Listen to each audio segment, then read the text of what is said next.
Welcome to Readers of the Lost Art with your presenter, Dr. Paul Anthony Taylor, a recovering academic. And the title of today's talk is Self-Awareness of Our Inner Demon, Jekyll and Hyde. I had long been trying to write a story on this subject, to find a body, a vehicle, for that strong sense of man's double being which must at times come in upon and overwhelm the mind of every thinking creature. Robert Louis Stevenson. Hi everybody, and this is a follow-on from the live stream that Darren F. McGee, James, Stuart and I did. So I hope you find it useful, and if you hadn't seen that live stream after this, feel free. I think you'd find it quite useful, extra background. But this Jekyll and Hyde and its relationship to self-awareness and our inner demon, this split personality idea, I think, is brilliantly done in the novella. And I'd forgotten, I first read it years ago, and I'd forgotten how much I enjoyed it, and looking at it again with fresh eyes, it really interested me how many echoes and reverberations it gave me to think of other things that I want to pursue in future videos. So there are various aspects. The novella is obviously about addiction, but as with most of the themes that you could identify in Jekyll and Hyde, there are doublings, and there are it like a pebble on a pond, these concentric rings of reverberations and resonances, and all these themes just start evolving and leading into others. So there's addiction at the drug type level that you could make loads of parallels to drug taking. In Victorian times, I mentioned in the live stream, opiates were widespread. They hadn't been medicalised yet.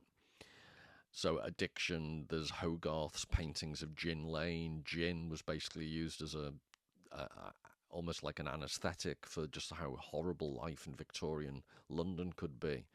So there's those type of addictions. But as we go along, I'll try and talk about, for example, the addiction to scientific answers, scientific process, which Dr. Jekyll, he's trying to split the human character, his own, but he initially justifies his whole experiment as a way of helping humanity by finding a way to split the good from the bad.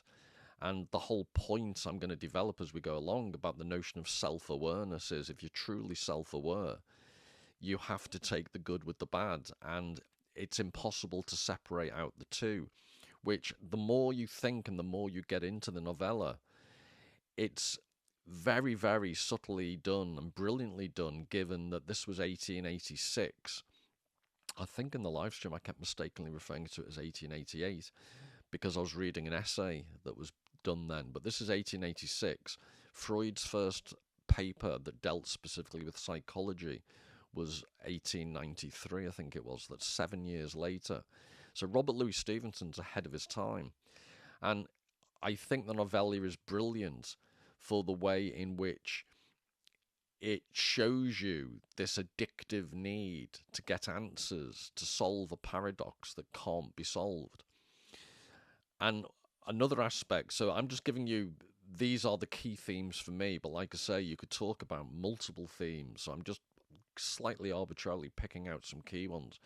Diminished responsibility is something I want to look at in future with reference to true crime genre, which I've never looked at on the channel. But true crime and psychiatry and the involvement, I've looked at Thomas Sarz's work on the medicalisation of psychiatric conditions and trying to reduce our human troubles and just the human travails of life. Sarz often points out that we try and medicalise and overdiagnose lots of things. And in this novella, Jekyll and Hyde, there's the issue of self-awareness in the sense of how self-aware is Jekyll once he's taken the potion, and to what extent, if he isn't self-aware, can he excuse his actions or the actions of Mr. Hyde as an alternate personality? Now, it's obviously a metaphor taken to the nth degree in the novella, but if you think in everyday terms, we all excuse ourselves all the time. So, in the subtitle, this notion of the inner demon, we all have a Mr. Hyde in us. And also, even though superficially you might think it would be good to get rid of that inner demon, and through self-awareness you try and strive to remove the nasty Mr. Hyde in all of us, arguably it's not that simple, because Nietzsche, for example, in Beyond Good and Evil, and maybe Nietzsche's not the best example, he's not everybody's cup of tea, but I think he says something very important there. And one of his first serious works was The Birth of Tragedy, which goes back to the ancient Greeks, who had the Dionysian in their rituals and in their theatre and in their mode of tragedy. And the Dionysian was this like bacchanalian, this orgy of uncontrolled excess. But they also had the Apollonian, the more rational, the calculated. And they kept things, they were aware of this binary distinction, and how in actual people, I'm going to use the term advisedly because there's a different term these days, but we're all basically essentially non-binary. We contain the good and the bad in this inextricably linked composite. You can't just separate them out. And this raises huge questions about diminished responsibility. To what extent can you separate out or say, at the particular point of a crime, someone wasn't guilty because they were temporarily lacking competence? And people like Thomas Sars would absolutely reject this notion, but it's probably the mainstream legal psychiatric opinion. So that is bubbling under the surface of Jekyll and Hyde, which I find interesting. And this all relates to the concept of, if you're addicted, you might claim, well, you're not being your real self, and the terrible things addicts might do in the depths of their addiction. This is also another form of arguably diminished responsibility, but this false sense of a unified self. I think what Stevenson in Jekyll and Hyde brilliantly does is point to the paradox of self-awareness.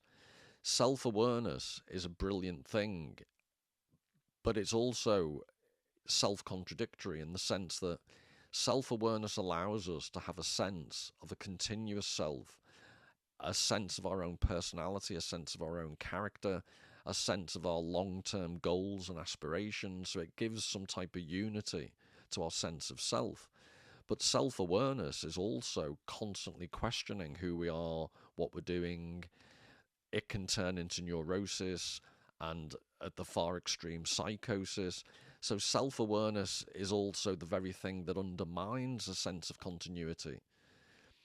And I think what literature does brilliantly, and Jekyll and Hyde does brilliantly, is literature embraces the paradox of self-awareness. It allows us to confront our inner demon. It allows us to show how that inner demon is an inextricable part of us, and you can't just separate it out.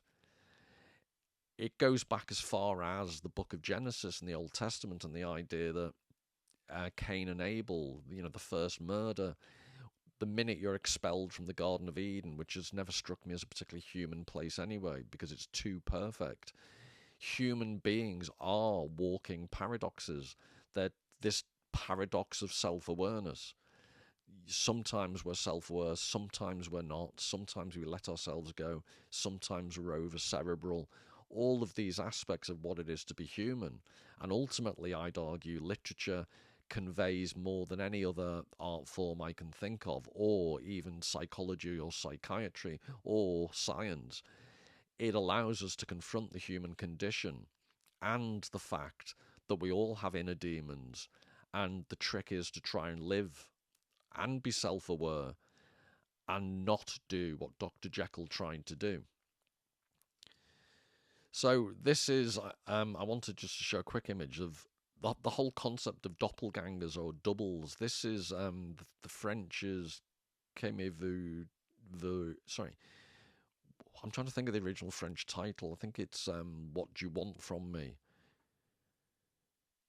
Qu'aimez-vous too, I think it might have been. And it's a Claude Cahoon from 1929. It's a gelatin silver print. So I like the way there's a morphing, um, just using photographic negatives. It's quite clever. It's, you know, obviously nowadays you just do it on the computer, but this was pre that. And the whole notion of the doppelganger or the double.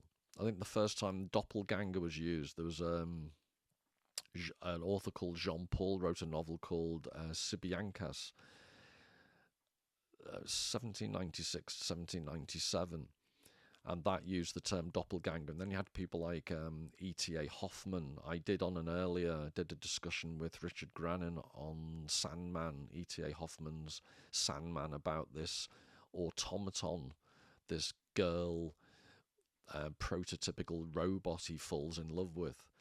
The whole concept of doubles and replications. You go for, you know, then you're thinking of science fiction. Do androids dream of electric sheep? Philip K. Dick. The concept of a double, something more than or less than what it seems, is a very evocative theme throughout literature. I'm thinking of and I'll look at, hopefully in future as I develop this theme. There's a Guy de Maupassant did a Orla as a short story about basically a psychotic breakdown. This guy feels that he has a double. There's Dostoevsky's The Double, which is a brilliant short story stroke novella. Anything else? There's Joseph Conrad, The Secret Sharer would be another one. But I could go on and on and on, so I'll save boring you. But duplication, doubles, I think it's such a common theme in literature because it goes to this idea of self-awareness and the way in which we are unique amongst creatures. I think dolphins and who else? Probably apes, just to name two, are known scientifically. They've shown that they do have a sense of self-recognition. They pass the mirror test, being able to see themselves or recognize themselves in a mirror, for example. But human beings are unique amongst creatures. We have the gift, and even though apes can do sign language and dolphins can make lots of noises that pass as language in lots of ways, they don't write Shakespeare. They are not self-aware and able to put that into artistic form as much as people, to the point that it becomes exponentially something much greater. Our level of self-awareness as a species is off the scale compared to the rest of the natural world, and that could be seen as a boon or a curse. So I have two stupid dogs, and I sometimes wish I had no self-awareness, just like them.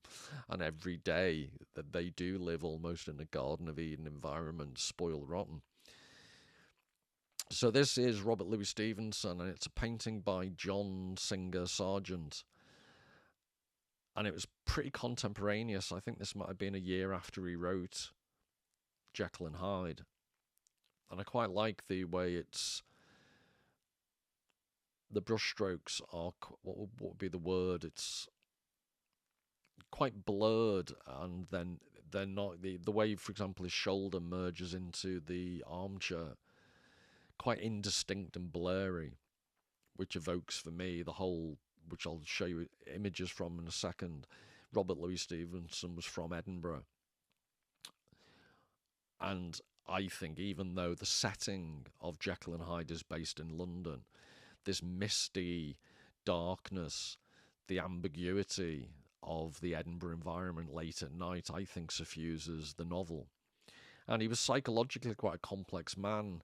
This notion of doubling, he was self-aware and in direct opposition in some ways to his Calvinistic father. So he was brought up in a very morally upright environment, but he frequented brothels on the side.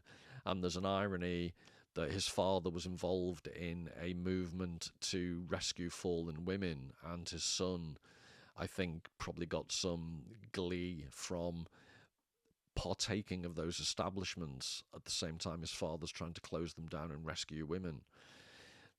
And the doubling, the sense of doubling goes all the way through in various aspects. So Edinburgh itself, it's quite an odd town in the sense that it's almost like a museum. Some of the buildings, the castle, and yet it's also an active city. But then also the city has a very claustrophobic or self-contained centre where actually that they are the posh bits, and then ever increasing a radius of suburbs.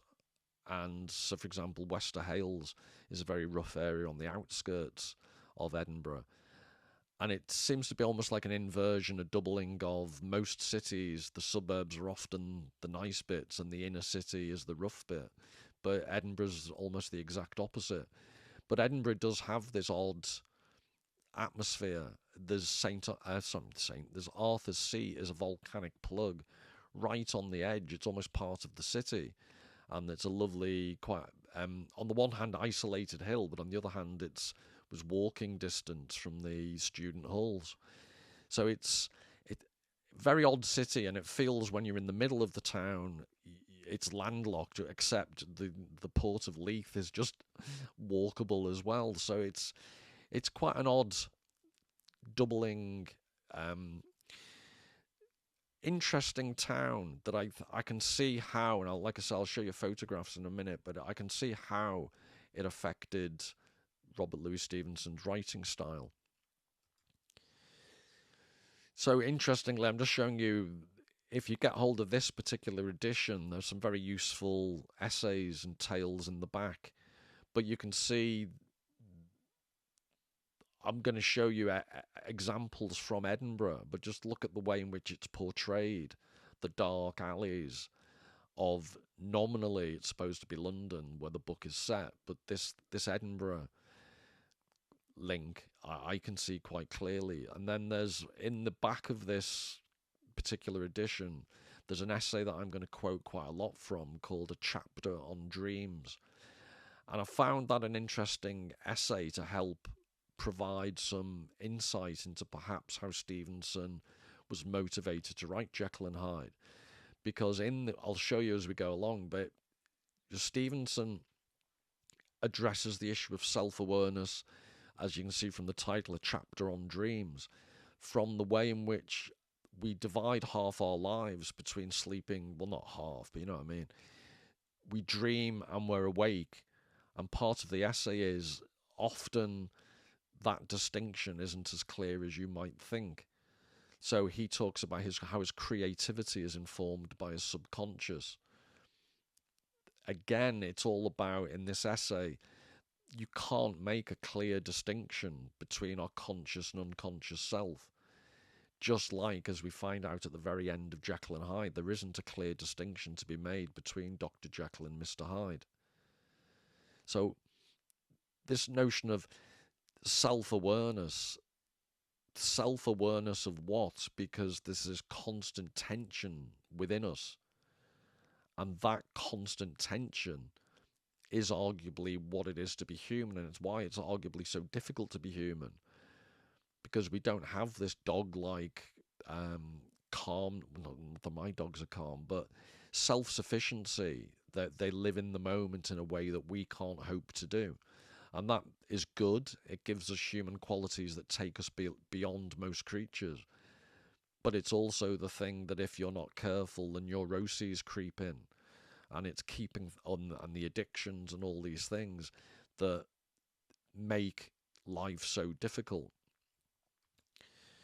So other examples, this is what it started to make me think of Jekyll and Hyde.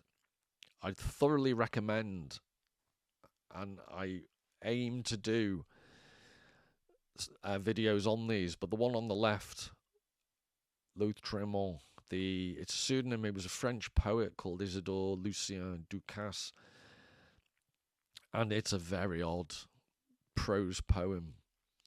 So he lived 1846 to 1870. He's French, but I think he was born in Uruguay. But it was all written in French, French-speaking. And it's just one of the oddest.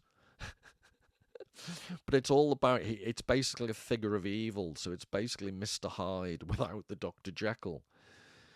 But it's all the binary aspect, the contrast that exists within this story is the way in which he struggles to come to terms with the rest of the world. So humanity is his enemy, God is his enemy, and I think even he picks a fight with Satan. So he's not having truck with absolutely anyone. But it's actually about how he tries to how he presents himself as pure evil, this Moldero, but you get the sense that there's just an inability to relate to otherness. So it's Mr. Hyde on absolute steroids. And there's one bizarre element. So it's about the fragmentation of the psyche, and in one particular, I could list the bizarre elements of this book, but there's one, he's watching sailors being shipwrecked, and then they get attacked by sharks, and they're being eaten alive by all these sharks, and he, rather than being horrified, he absolutely loves the single-minded bloodlust of the sharks. And at one point, and this is where it just obviously becomes imaginary because it couldn't actually happen, but he helps the sharks, and he gets all. I remember was it Happy Days that it produced the phrase "jumping the shark." I think there was an episode in show business. Jumping the shark means you've gone too far. The storyline or whatever no longer makes any sense. It just loses its artistic integrity. And in one particular episode of Happy Days, the Fonz jumps over a shark on water skis, I seem to remember. And I think that led to the phrase jumping the shark, because after that, the Fonz was no more in public perception. He'd lost his coolness. But in this particular episode of L'Autrement, Maldoror goes in with the sharks and he jumps the shark in a more literal sense. He finds himself a female shark, and they, to quote Barry White, get it on in the water. It's all truly bizarre, but it's almost emblematic of him absolutely rejecting his link to humankind by that point, and he's giving himself completely over to the dark side. So any notion of self-awareness and battling the inner demon, he completely gives himself up. So whereas Jekyll and Hyde is this constant tension, by the end of Moldoror, I think it's called in French as the Songs of Moldoror.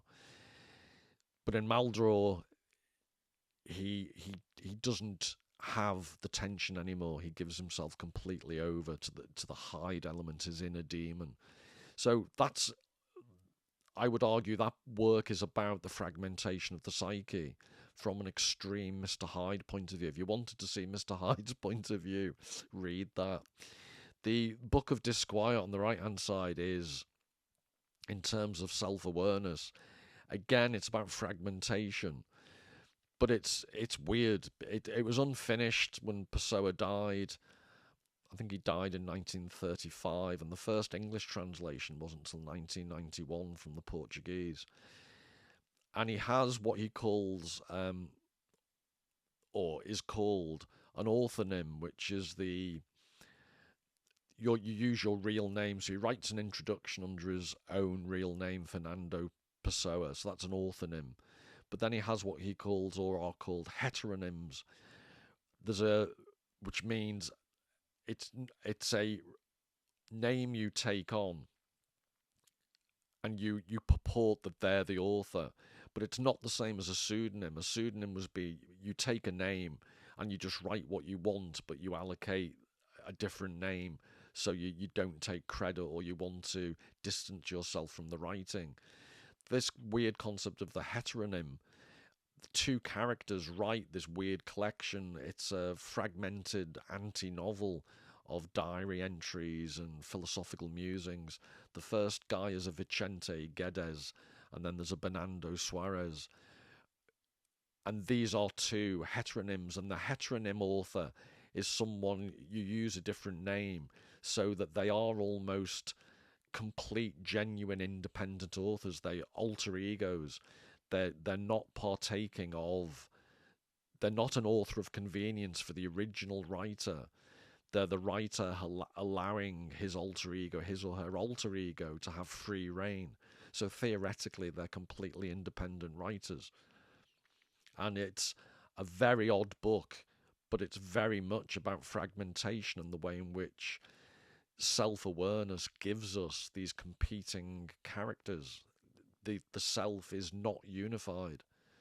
So if you want, again, another example of the Jekyll and Hyde type of theme taken to the nth degree, I would thoroughly recommend. It's not an easy read, and it is very fragmentary, but there's something brilliant about it.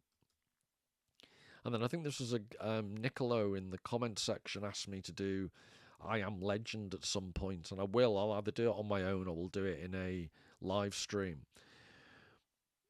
And just to quickly go through the plot of this, but there's it sounds off-putting if I said it's a vampire type story, because it isn't really. It's the inversion.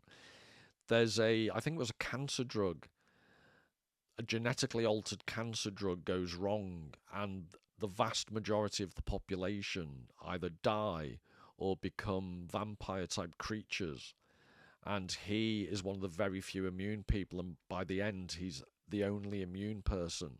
And there's a complete role reversal, because most of the people left on Earth are actual vampires, but he hunts them down. But he takes on, in their eyes, the role of a vampire, because he exists in the day no one else does, and he's trying to hunt them down. So if you think of the vampire myth, it's a complete reversal, and that's why it's called I Am Legend.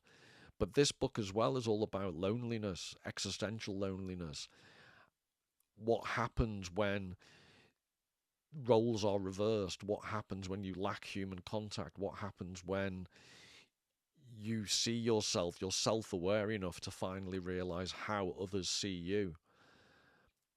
And it's relatively short, about 175 pages or something, there or thereabouts. And from 1954, I think they made the film as usual, an abomination of the original story and, Hollywoodization of it. But in terms of a Jekyll and Hyde type reversal of our usual expectations, I think it's a really good piece of work. And then non-fiction. These are the type of material that came out after Jekyll and Hyde. So again, just to emphasize how Jekyll and Hyde and Robert Louis Stevenson were ahead of the curve. Otto Rank, it's a very famous study he did called The Double. And in Freud's The Uncanny, Freud quotes quite extensively from The Double and analyzes in German the uncanny as unheimlich, which is interesting because unheimlich means unhomely. So you recognize it, but there's something not quite right. So Heimlich, it's homely and recognizable and comforting, but it's unheimlich. There's something off about it. And then if any of you are interested in this particular theme, there's a very good book by Nicholas Royal that gives an overview of the whole topic of the uncanny. It's quite academic and not particularly easy to read, but just in case anyone was interested. But if you're interested, even if you don't like psychoanalysis or Freud, he gets a bad name off lots of people. But if you just want an example of how to write an essay, he writes beautifully. Maybe partly ironically because English wasn't his first language. Very precise language, beautifully crafted essays. And the Otto Rank is just a really interesting... From memory, I think the Otto Rank argument is that way back in human culture, the creation of doubles was about making human beings feel more powerful. If they could create a double, it was about extending human capability. And I think he argues as humankind progressed, the double actually morphed into almost like a harbinger of death and our mortality. So it's quite an interesting evolution of the notion. And then in terms of self-awareness, how does all this link to self-awareness? How does all this link to our inner demon? Actual cognitive neurocognitive research, initially you have this guy, this is a summary of his work by a couple of academics, but Roger Sperry did a lot about how the different hemispheres of our brain are divided. And he wanted, later in his work, he wanted to find some unifying theme between religious, why we are predisposed to having religious thoughts, and trying to match that with scientific progress. He was trying to find humanist values within science. So he was trying to link the two parts of the brain, because his initial work showed that the different hemispheres of our brain are responsible for different things. Ian McGilchrist took this on much further. And the idea in The Master and His Emissary is he's drawing upon the original scientific work of Roger Sperry and others. But Ian McGilchrist has very much popularized the notion that the left hemisphere of our brain controls the right-hand side of our body. So right-handed people, it's the left-hand side of your brain working. And he argues that part of our brain, that hemisphere, is all about the rational, the scientific, the quantifiable, whereas the right hemisphere of our brain that controls the left side of our body is much more about patterns, metaphors, the use of imaginative language. And the brain works with those two hemispheres together, but our society increasingly privileges the left hemisphere, the more scientific, the more rational. And literature, again, one of the major themes of this channel is, my argument would be, literature allows us to re-energize the right hemisphere of our brain that's being downplayed in modern technological society. And Douglas Hofstadter, I Am a Strange Loop, if you're more scientific minded, it's a brilliant study. He is a cognitive scientist, and he always writes, I'm going to give you a couple of quotes from him, but he always resorts to metaphor. He's always interested in the use of language. And again, in terms of self-awareness, I'm giving you extreme examples, but at its most extreme, when you get people who only believe in science, they become almost the double of the person who only believes in religion, a religious fundamentalist.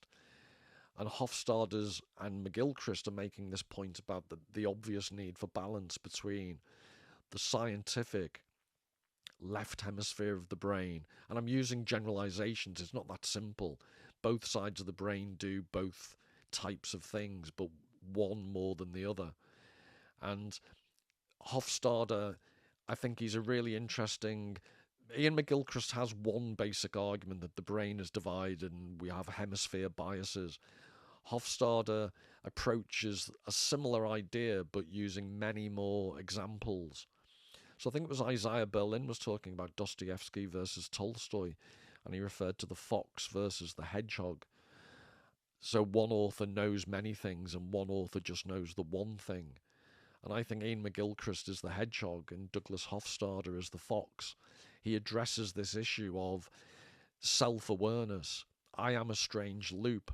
It's about the fluidity of our psyche. It's about the fluidity of cognition, how it works in this looping process. And absolutely brilliant writer. So this is just to give you an example of Hofstadter at the beginning of I Am a Strange Loop. One day when I was around 16 or 17, musing intensely on these swirling clouds of ideas that gripped me emotionally, no less than intellectually, it dawned on me, and it has ever since seemed to me, that what we call consciousness was a kind of mirage. It had to be a very peculiar kind of mirage, to be sure, since it was a mirage that perceived itself. And of course, it didn't believe that it was perceiving a mirage, but no matter, it was still a mirage. It was almost as if this slippery phenomenon called consciousness lifted itself up by its own bootstraps, almost as if it made itself out of nothing and then disintegrated back into nothing whenever one looked at it more closely. So a mirage that perceived itself. And remembering Jekyll and Hyde, there's a mirror. So not a mirage, but a mirror that Dr. Jekyll wants to see the transformation of himself into Mr. Hyde. And I just like this. Hofstadter's capturing the concept of self-consciousness, self-awareness. On the one hand, it doesn't exist. It's a mirage, but it's a mirage that somehow perceives itself. And he felt these ideas, or he thought about these ideas very early on, 16 or 17, before he built a very, very successful career as a cognitive scientist.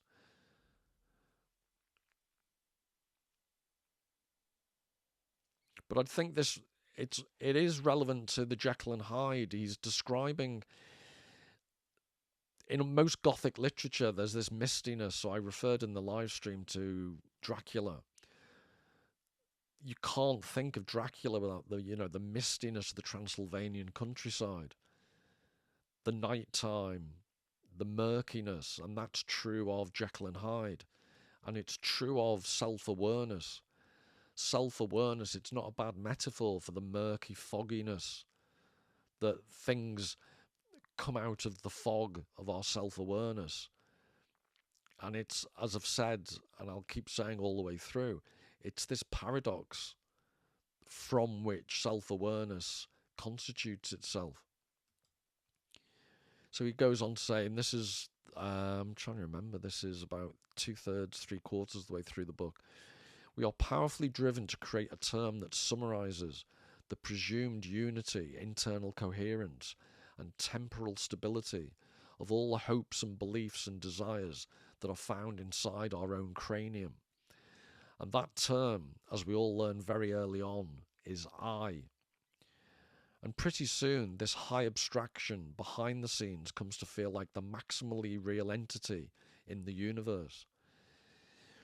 So I really like the way he terms this high abstraction behind the scenes. This goes, I mentioned the paradox before of self-awareness. On the one hand, it's the thing that gives us self-unity. On the other hand, it's the thing that undermines that self-unity. And he's pointing to the same essential paradox. This high abstraction, so this thing that can't be touched, behind the scenes comes to feel like the maximally real entity. So it's the most abstract thing in the world. It's the thoughts in your head. But we ourselves perceive it as the most real thing in the whole universe. And that is, in more scientific language, the paradox of self-awareness that literature tries to grapple with all the time. And when I was reading this, it made me think, and Hofstadter gets a free pass because he's a scientist, but he absolutely embraces the power of literature, the power of art. But this notion of, and in that sense, he deals with the paradox of the high abstraction also feeling real. Whereas if you think the worst, not that they're all that way, but the worst type of scientist who is overly invested in the scientific method and scientific process, it struck me that those type of extreme scientists who don't see the balance to be found with non-scientific modes of thinking, they seem to not have come to terms with the paradox. They seem to value the high abstraction over everything else. So the abstraction of the scientific method, the abstraction of scientific formulas and scientific mathematical equations that manage to capture in a highly abstract form the nature of reality. And maybe, the archetypal mad scientist like Dr. Jekyll, they're overcompensating for an inability to deal with the paradox of abstract self-awareness by grasping onto the power that abstract truths of science give them. So science is premised upon all these abstract, calculating rationalities, and yet it then controls the real physical world. But what he's identifying here, Hofstadter, is that our sense of self, our self-awareness, there's an element of the abstraction and the physical, just like in science, but you can't hope to control it in the same way. And that's what Dr. Jekyll finds out at the very end, all to his, own cost. So this is the chapter on dreams, and I wanted to read just a few bits from it to give you a sense of how it informed Jekyll and Hyde and how it relates to the concept of self-awareness. The past is all of one texture, whether feigned or suffered, whether acted out in 3 dimensions or only witnessed in that small theatre of the brain, which we keep brightly lighted all night long after the jets are down, and darkness and sleep reign undisturbed in the remainder of the body. There is no distinction on the face of our experiences. One is vivid indeed, and one dull, and one pleasant, and another agonizing to remember. But which of them is what we call true, and which a dream? There is not one her to prove. So the past is of all one texture. It's almost Proustian remembrance of things past. And what was the opening line of The Go-Between, which I've referenced in a video a long time ago? The past is a different country, they do things... Sorry, the past is a foreign country, they do things differently there. Or only witnessed in that small theatre of the brain.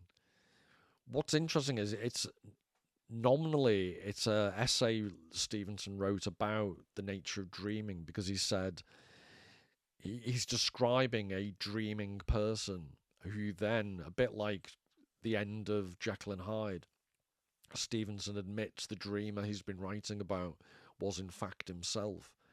But he describes how his dreams were incredibly vivid. And he had nightmares.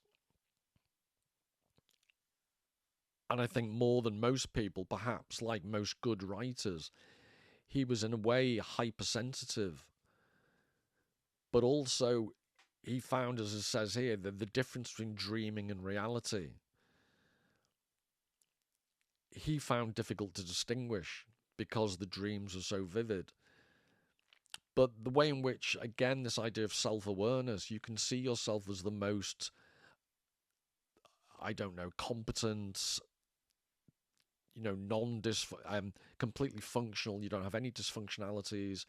You feel yourself to be completely compos mentis, the most well-adjusted individual possible. But even that type of person goes to sleep and they aren't in control of their subconscious. They're not in control of their dream life. So for a good third of our lives, we're in this twilight zone, which again, I think is partly what Jekyll and Hyde is premised upon. Jekyll and Hyde is an extreme gothic description. But I think here Stevenson's pointing out that everybody, to some extent, we confront our inner demon, whether we're fully self-aware as conscious people during the day or at night in our subconscious. And he relates this, as we'll see shortly, to the whole process of creativity. He argues he can't claim complete credit for all his creativity because a lot of his ideas came to him in the night. The past is lost forever. Our old days and deeds, our old selves too, and the very world in which these scenes were acted, all brought down to the same faint residuum as a last night's dream, to some incontinuous images and an echo in the chambers of the brain. Not an hour, not a mood, not a glance of the eye can we revoke. It's all gone, past conjuring. And yet conceive us robbed of it. Conceive that little thread of memory that we trail behind us broken at the pocket's edge. And in what naked nullity should we be left? For we only guide ourselves and only know ourselves by these painted pictures of the past.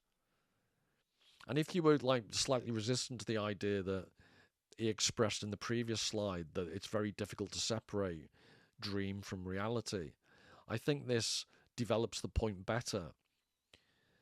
It's the extent to which the past is something that we've experienced and it existed, but as he starts, the past is lost forever, and then it comes back to us as a faint residuum. So our own conscious memories are dreamlike. They're not substantial. And this is the whole of Proust. This is why I was so interested to do it on the channel in the live streams, the whole of it, if Stuart and I ever do finish it. But I think he's pointing to the insubstantiality, the lack of substance of something that simultaneously is real. We have real memories. And then again, we have memories that are real, but they get tainted by time and they become unreliable and more dreamlike, and you're not quite sure what you imagined and what actually happened. But all of this is part of our waking consciousness, but it partakes of certain attributes of our sleeping, lack of consciousness. And the insubstantiality, it's a great phrase, these are painted pictures of the past. And I'd argue, Proust's whole magnum opus, La Recherche de Temps Perdu, it's the evanescence of memory. It's something that's so powerfully affecting and yet totally insubstantial. And these are painted pictures of the past that almost reminded me of Hamlet and Macbeth. So Macbeth's past actions, committing murder, you then, is this a dagger I see before me? This that hovers in the air, it's almost the definition of an air-painted picture. The beginning of Hamlet, the ghost of his father, you could see as the externalization of the grief or guilt that Hamlet has about his father's death. But these, I mentioned why, Stevenson, he was very invested in his dreams, but also having lived in Edinburgh. I think this was after I lived there, because I was there for about 7 years in the 80s and early 90s. The building you can see right at the bottom wasn't there. This was a really undeveloped part of Edinburgh at the time. But the narrowness of the alleys, and I said in the live stream, the lighting wasn't as strong as it is today. So I think this is from a series called Dark Edinburgh series by a guy called Scott Liddell. But you get a sense of the atmospheric nature, the insubstantiality of the shadows. So if you're going to write Jekyll and Hyde, living and working in Edinburgh would obviously have been a help. And in the distance, you can see the Scott Monument. So it's the main thoroughfare you're looking at in the distance. And behind you is the old college.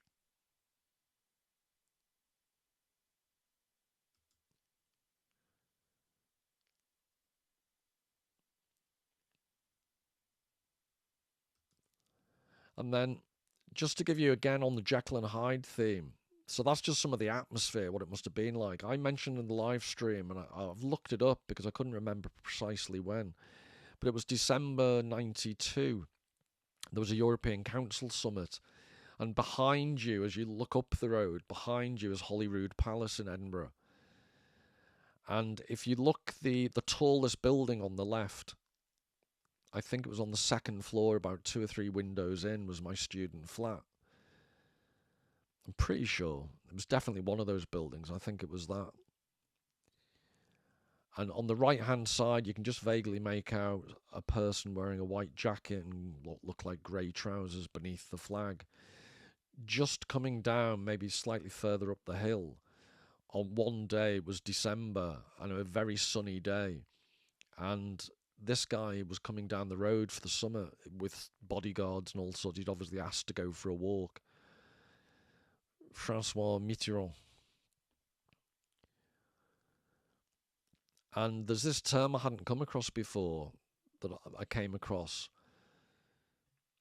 Vichisto resistant, which is, it's a compound neologism. It's a compound word to describe someone who started off in the Vichy regime in the Second World War and then switched over to the resistance.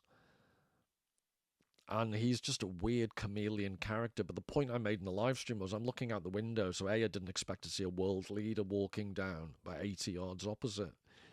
But also, he gave off an aura of pure evil. Really was weird. So the notion of the Jekyll and Hyde and the inner demon. And then I'm going to give you a quote. It's from a Time magazine article from 1994. And it's called... So it was when he was coming to the end of his political career. I saw him 2 years before this. But it's called, ironically, the article was called Remembrance of Things Past. And it was discussing a book had come out in France in 1994 called Une jeunesse française, a French youth. And it was about Mitterrand's actions during the Second World War. And bizarrely, it was a biography that Mitterrand cooperated with. And this is the quote anyway from the Time magazine article talking about what was said in the book. He admired and worked for Marshal Philippe Pétain, head of the Vichy government set up by the Germans to function during the occupation. In November 1941, he was awarded the Francisque, the highest honour accorded by the Vichy regime. He maintained a loyal friendship with René Bosquet, the Vichy police chief, who until his assassination last year fought a long legal battle to escape trial for his role in rounding up Jews during the occupation. I think there was the particularly famous rounding up in 1942. According to the book, that is Une jeunesse française, Mitterrand had Bosquet to dinner as late as 1986. So this is basically an absolute war criminal, and Mitterrand was on very friendly terms with him. So he reminded me, he just strikes me as a great political example of the Jekyll and Hyde, the inner demon. And what I find interesting is I think lots of people are sometimes, what would be the word? Not tortured would be an extreme way of describing it, but bothered, or there's always this nagging, almost like super-egoic voice in our heads when you have self-awareness or notions of guilt or responsibility. And Mitterrand, for me, encapsulates this concept of the Gallic shrug, which I first encountered. It was described as Miss World walks past in a restaurant and a dirty old Frenchman pinches her bum. And then someone glares at him for having done it, and he does the Gallic shrug of, how could I not? And it's this particularly French insouciance that it's hard. I think it's very idiomatic of French culture. But this is what Mitterrand said about his own Jekyll and Hyde existence. In such turbulent times when one is so young, it's difficult to choose. I came out relatively well. So this is how, in terms of self-awareness, it's also the paradox in terms of self-awareness. Because he's able to downplay and not indulge his self-awareness, Mitterrand was able to say something like this. In such turbulent times, when one is so young, it's difficult to choose. I came out relatively well. Relatively well meaning friends with a war criminal, being given the Vichy government's highest honour. So God knows what he did to get that. And he self-absolves himself. So his self-awareness is approaching non-existent. And yet, my suspicion, despite the Mephistophelian vapours coming off him, was that he slept very well at night, probably in a coffin. Yes, sorry, I couldn't remember whether I'd mentioned this. The Francisque, the Vichy regime's highest honour. So I just wanted you to, his statement and that historical fact. Let's just those two things sit next to each other. And then I like this quote. This was a guy, it's a left-leaning paper, Libération. Mitterrand did not join the resistance. He slid gradually into it. Because this was the irony.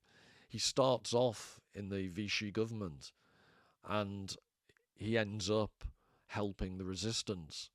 So he's just one of those people that was always found himself on the right side depending upon circumstances. But I'm just genuinely puzzled how people with that type of past sleep at night. How do they confront their inner demon? And I would be genuinely interested to know to what extent he himself believed his own statement.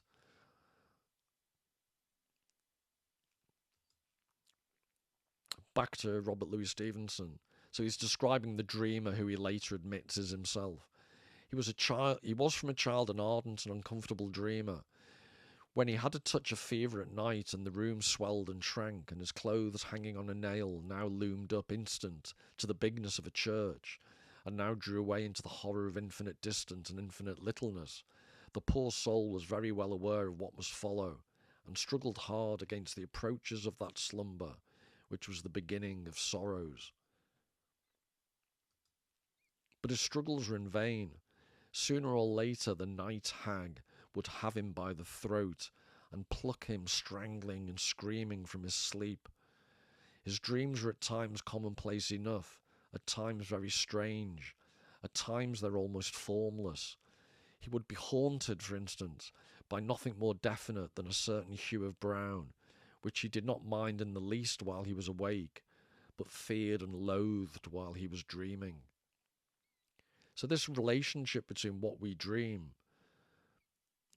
and how we are when we're conscious, but the depths of our subconscious, non-conscious brain.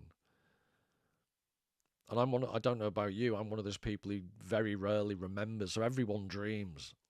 REM is observable in, people who claim they don't dream. So nearly everyone, as far as they know, do dream.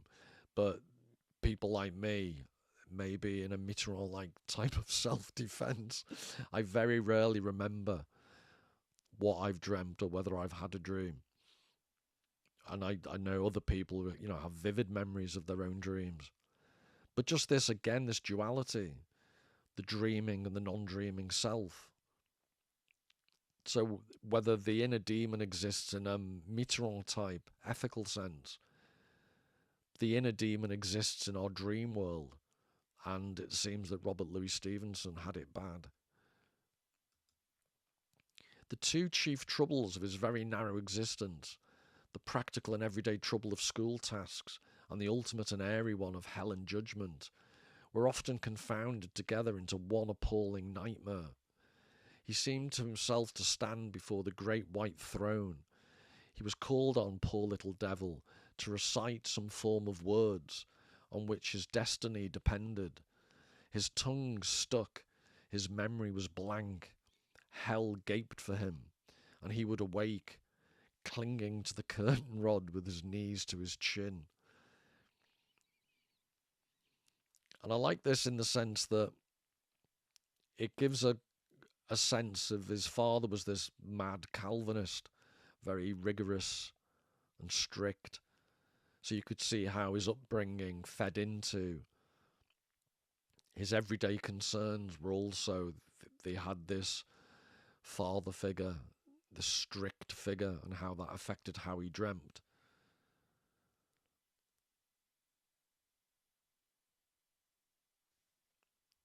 And I'm trying to remember, I years ago had a recurrent, one of the few times I can ever remember having recurrent dreams. But it is interesting how guilt works. I don't know what I was guilty of, but the many possibilities. But I had this weird dream where I was going to do a French A level, which was when you were 17, 18. It was back in the day, they were difficult. They're not now. But it was, and I never studied French A levels. You can tell by my French pronunciations. So I was in this bind, knowing I was going to have to do a exam, but I hadn't studied for it at all. Which, to be fair to me, which I like to be, I hadn't studied for it because I wasn't actually doing it in the conscious world. But in the unconscious, subconscious world of dreaming, I hadn't done any work for the exam that I nevertheless had to sit. While he was yet a student, there came to him a dream adventure which has no anxiety to repeat. He began, that is to say, to dream in sequence, and thus to lead a double life, one of the day, one of the night, one that he had every reason to believe was the true one, another that he had no means of proving to be false. I should have said he studied, or was by way of studying, at Edinburgh College, which, it may be supposed, was how I came to know him. Well, in his dream life, he passed a long day in the surgical theatre, his heart in his mouth, his teeth on edge, seeing monstrous malformations and the abhorred dexterity of surgeons. In a heavy, rainy, foggy evening, he came forth into the South Bridge, turned up the High Street, and entered the door of a tall land, at the top of which he supposed himself to lodge. So that's an example of the streets I showed you in Edinburgh. But the notion of the double life, one of the day, one of the night, and back to that novel, I Am Legend. One of the clever things of that novel is the way it completely reverses. It's almost like the good people become the vampires, and the vampire becomes the daylight dweller. But I'm just interested in this double life. Again, just to repeat, at its most extreme form, Jekyll and Hyde. But we all, at the most basic level, lead a double life of our unconscious and conscious self, sleeping and being awake. And then there are the various double lives we lead ethically. The face you present to, which is another aspect of Jekyll and Hyde. Most self-aware people present themselves to the rest of society slightly differently to how you'd present yourself if you really let your inner urgings go, which is the Mr. Hyde aspect. All night long in his wet clothes he climbed the stairs, stair after stair in endless series, and at every second flight a flaring lamp with a reflector. All night long he brushed by single persons passing downward, beggarly women of the street, great weary muddy labourers, poor scarecrows of men, pale parodies of women, but all drowsy and weary like himself, and all single, and all brushing against him as they passed. In the end, out of a northern window, he would see day beginning to whiten over the firth, give up the ascent, turn to descend, and in a breath be back again upon the streets, in his wet clothes, in the wet, haggard dawn, trudging to another day of monstrosities and operations. Time went quicker in the life of dreams, some 7 hours as near as he can guess, to one, and it went, besides, more intensely, so that the gloom of these fancied experiences clouded the day, and he had not shaken off their shadow ere it was time to lie down and to renew them.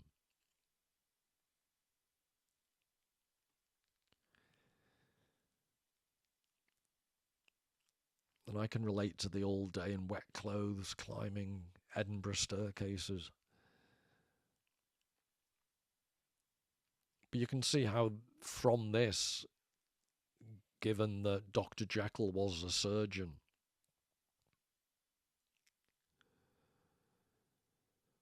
and the way in which the blurring, the blending of his daytime existence with his nighttime existence, it all becomes one drowsy, blurry, misty confusion, which again is the general atmosphere of Jekyll and Hyde.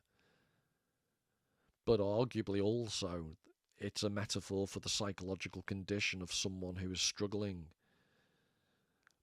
to separate out, which is what Jekyll wants to do medically, but trying to separate out the inner demon from the everyday person,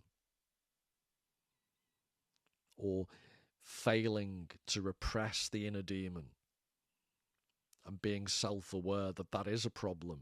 And maybe that was one of the motivations for Dr. Jekyll. This constant, because he was not a goody two-shoes, but he was very socially respectable, Dr. Jekyll. And yet there's the implication through the novella that he had urges. And that's the inner demon, that's Mr. Hyde. So was the whole point to try, and at least that was the purported reason at the very beginning of the process of his scientific experiments, he wanted to try and parcel off the inner demon that he couldn't control. So he could be good Dr. Jekyll, and give over responsibility. This is what I was saying earlier about diminished responsibility. Give over responsibility to all his inner demons to Mr. Hyde. The little people who manage man's internal theatre had not as yet received a very rigorous training, and played upon their stage like children who should have slipped into the house and found it empty, rather than like drilled actors performing a set piece to a huge hall of faces. But presently, my dreamer began to turn his former amusement of storytelling to what is called account, by which I mean that he began to write and sell his tales. Here he was, and here were the little people who did that part of his business in quite new conditions. The stories must now be trimmed and purred and set upon all fours. They must run from a beginning to an end and fit, after a manner, with the laws of life. The pleasure, in one word, had become a business, and that not only for the dreamer, but for the little people of his theatre. These understood the change as well as he. Now, the little people here, it sounds all a bit twee, but he's talking about these little sprite-like characters called the brownies. And in Scottish folklore, you had the brownies who were like little helpers, secret little fairy helpers. And their alter ego were the bogles or the boggles. I think it was in English, bogle in Scottish. And they were the more evil. They were the gremlins would be the more modern understanding. So he refers to the little people, Stevenson, as his inspiration, his intuition. When he dreamt, he had ideas and then he'd write them up. But what's interesting, why I wanted to give you this quote, he describes the process by which he morphed from the dreams that he'd been describing, the dark dreams, to how his little inspirational helpers in his subconscious helped produce more marketable stories. So Jekyll and Hyde was a story that became commercially very, very successful for Stevenson.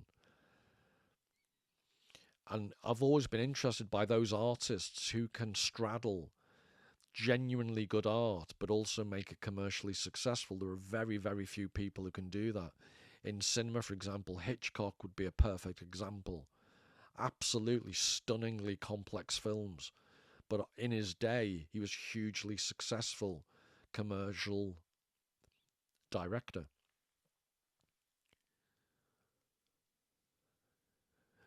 But why I think that's significant is, if you think of great literature, is more biased towards dredging the darkest parts of our subconscious. So the examples I gave you earlier, so the Songs of Mordor and the Book of Disquiet, they really dive into the darkest realms of our mind, whereas the more commercially successful tend to skip along the surface. And that's arguably one of the key distinctions between good art and pulp fiction. When he lay down to prepare himself for sleep, he no longer sought amusement but printable and profitable tales, and after he had dozed off in his box seat, his little people continued their evolutions with the same mercantile designs. All of the forms of dream deserted him, but two. He still occasionally reads the most delightful books. He still visits at times the most delightful places, and it is perhaps worthy of note that to these same places, and to one in particular, he returns at intervals of months and years, finding new field paths, visiting new neighbours, beholding that happy valley under new effects of noon and dawn and sunset. But all the rest of the family of visions is quite lost to him. The common mangled version of yesterday's affairs, the raw head and bloody bones nightmare, rumoured to be the child of toasted cheese. These and their like are gone, and for the most part, whether awake or asleep, he is simply occupied, he or his little people, in consciously making stories for the market.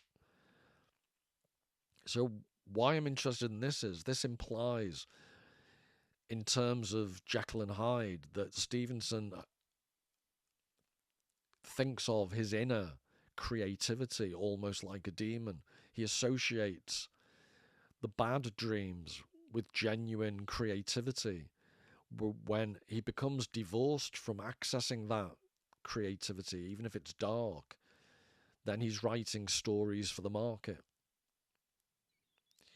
And this made me think, there's a famous essay by Adorno called The Culture Industry, Enlightenment as Mass Deception. And he had this, I've always loved this quote: works of art are ascetic, A-S-C-E-T-I-C. In other words, hermit-like, self-denying. So works of art are ascetic and unashamed.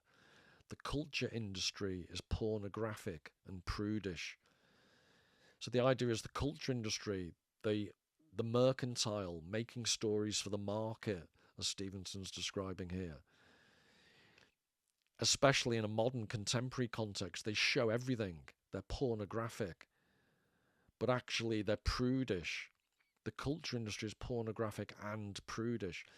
So modern films will show you explicit sexuality, but they don't show you genuine, complex human emotion because they're prudish about that. And also, it's not commercially viable. And I think that's what this whole section is about. You know, the Book of Disquiet is never going to sell millions, but it actually delves into the deepest, darkest parts of the soul. That part which is done while I am sleeping is the brownies part, beyond contention. But that which is done when I am up and about is by no means necessarily mine, since all goes to show the brownies have a hand in it even then. Here is a doubt that much concerns my conscience. For myself, what I call my conscious ego, the denizen of the pineal gland, unless he has changed his residence since Descartes, the man with the conscience and the variable bank account, the man with the hat and the boots and the privilege of voting and not carrying his candidate at the general elections. I am sometimes tempted to suppose he is no storyteller at all, but a creature as matter-of-fact as any cheesemonger or any cheese, and a realist bemired up to the ears in actuality. So again, I find this interesting because it's the inner demon that allows true creativity as an artist. Stevenson seems slightly worried that he's losing touch with it.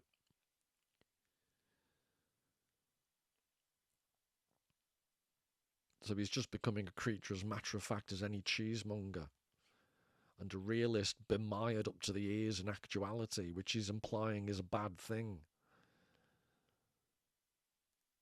So it offers an interesting perspective on this concept of the inner demon. I think we risk seeing the inner demon in overly demonic ways.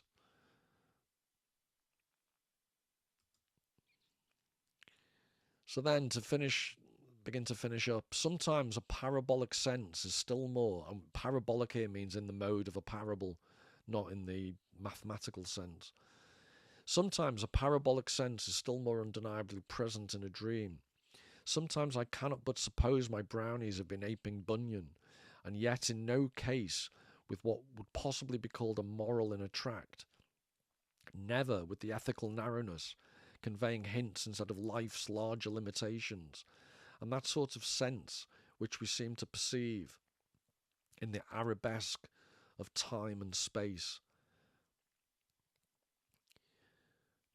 And this is the final quote from the chapter on dreams. I really liked it because he's saying what makes dreams so suggestive and important is that they're like parables, and parables, again, maybe a future video, but parables as they're used in the Bible, for example, are really enigmatic.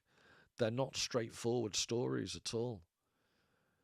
And I think he's claiming here, Stevenson, that those type of parables, the parabolic sense, the vague sense that you get of something going on in a dream, is also, for Stevenson, the best element of literature, conveying hints instead of life's larger limitations, and that sort of sense which we seem to perceive in the arabesque of time and space. So good literature gives you a sense of the mistiness of our experience and memories in the arabesque of time and space. They're not clinical, scientific, psychiatric descriptions of reality. And ironically, because they're not those cold clinical things, they're more actual. Remember at the very beginning, he argued it's difficult to distinguish between dreams and reality because there's a quality of reality that is genuinely dreamlike. Our memories are dreamlike. And we risk losing that if we become overly scientific. And then just as a very direct example of the vagueness, the parabolic sense is still more undeniably present in a dream. I'll just give you the last paragraph of Jekyll and Hyde to show you when self-awareness completely collapses and the distinction between the original person and the inner demon gets completely overtaken and collapses. So this is Dr. Jekyll's final writing. About a week has passed, and I am now finishing this statement under the influence of the last of the old powders, in other words, the potion he was taking. This, then, is the last time, short of a miracle, that Henry Jekyll can think his own thoughts, or see his own face, now how sadly altered, in the glass. Nor must I delay too long to bring my writing to an end. For if my narrative has hitherto escaped destruction, it has been by a combination of great prudence and great good luck. Should the throes of change take me in the act of writing it, Hyde will tear it in pieces. But if some time shall have elapsed after I have laid it by, his wonderful selfishness and circumscription to the moment will probably save it once again from the action of his ape-like spite. And indeed, the doom that is closing on us both has already changed and crushed him.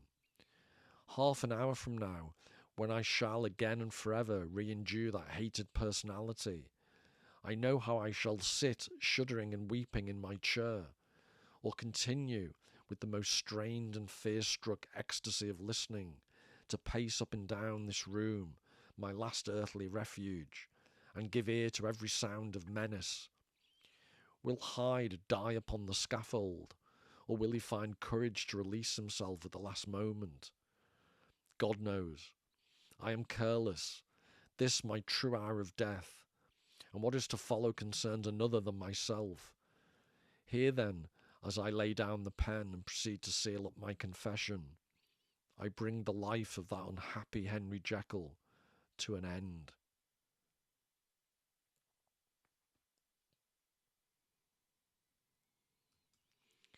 Well, I found that at the end of Jekyll and Hyde, it starts off, it's Dr. Jekyll describing his fear of not being able to finish his last statement, because Hyde, if he transmogrifies into Hyde, he will rip it up and destroy it. Unless he's too taken up in the moment, the circumscription of the moment. But very subtly, as he's coming to the end, it becomes incredibly ambiguous. And is it Dr. Jekyll describing the end of his own life? Or is it now the voice of Mr. Hyde that you're hearing? And that's the beautifully ambiguous final sentence. And that lack of distinction between the inner demon and Dr. Jekyll's self-awareness, that I just think that's an amazingly powerful message of Dr. Jekyll and Mr. Hyde. So I hope you enjoyed that. Until the next time, all the very best. Take care.